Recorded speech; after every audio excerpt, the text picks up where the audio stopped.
How to add background music in Openshot.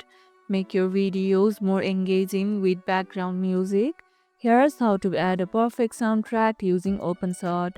Start by importing your audio track into the project files and drop it or click the plus icon to browse your files.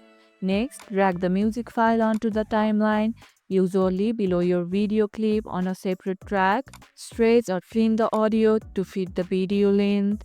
Want to fade the music in or out? Click on the audio clip, open the properties panel and set volume keyframes to smoothly adjust levels.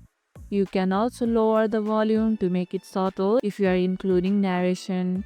Want to loop a short track? Duplicate the clip on the timeline and place them end to end. What background music do you use? Calm, cinematic, or upbeat? Let me know in the comments below. And once done, preview your video with music to make sure everything syncs well, then export your final version. And if this video helped, hit the like button, share it, subscribe and leave a comment. Thanks for watching and I'll see you in the next one.